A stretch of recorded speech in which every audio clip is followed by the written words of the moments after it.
अगर आप शेयर बाजार में म्यूचुअल फंड के जरिए निवेश करते हैं और जबरदस्त रिटर्न की तलाश में हैं, तो क्वांट स्मॉल कैप फंड ने हाल के सालों में ऐसा परफॉर्म किया है जिसने सभी का ध्यान अपनी ओर खींचा है। इस फंड ने पिछले 3 सालों में ऐसा कमाल किया है कि करीब 228 इक्विटी म्यूचुअल फंड्स में सबसे आगे निकल गया है, और वो भी 41% से ज्यादा के सालाना रिटर्न के साथ। नमस्कार, मैं हूं संध्या बिश्व और आप देख रहे हैं द इकोनॉमिक टाइम्स हिंदी।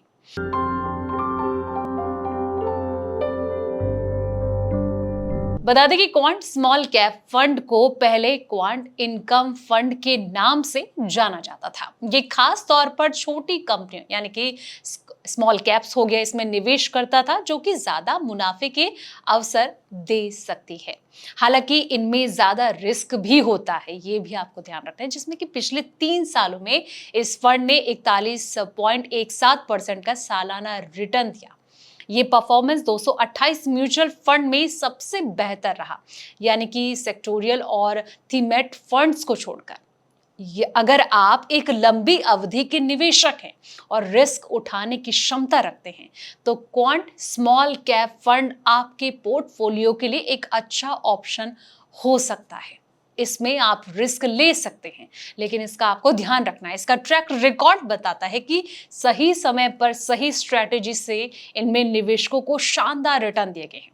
हालांकि किसी भी निवेश से पहले आप अपने जो फाइनेंशियल एडवाइजर है उनसे जरूर आप सलाह ले सकते हैं। इसी के चलते bankbazaar.com के सीईओ अनिल शेट्टी ये कहते हैं कि स्मॉल कैप फंड ने पिछले कुछ सालों में अच्छा प्रदर्शन इसलिए किया है क्योंकि मार्केट की स्थिति अच्छी रही, निवेशकों का रुझान जो है वो जोखिम लेने का था, और फंड मैनेजर ने सही कंपनियां चुनी।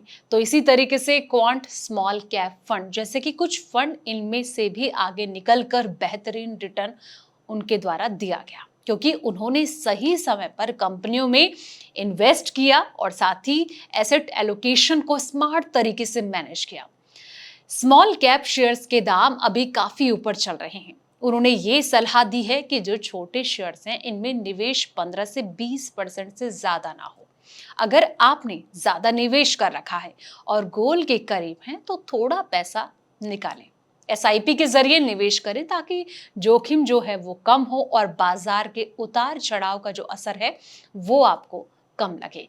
तो इन सब बातों का आपको ध्यान रखना है, लेकिन इसके लिए आपको अपने सलाहकार से एक बार जरूर बात करनी चाहिए, ताकि आपको कोई भी परेशानी ना हो। और अगर आप सोच रहे हैं, आप रिस्क लेना जानते हैं, तो ऐसे में आप इस फंड में पैसा लगा सकते हैं, लेकिन हालांकि आपको ज्यादा इन्वेस्ट नहीं करना है। जिस तरीके से कहीं ना कहीं सलाहकार भी इसको लेकर सलाह देते हैं, तो इन सब बातों का आपको बखूबी रूप से ध्यान रखना है।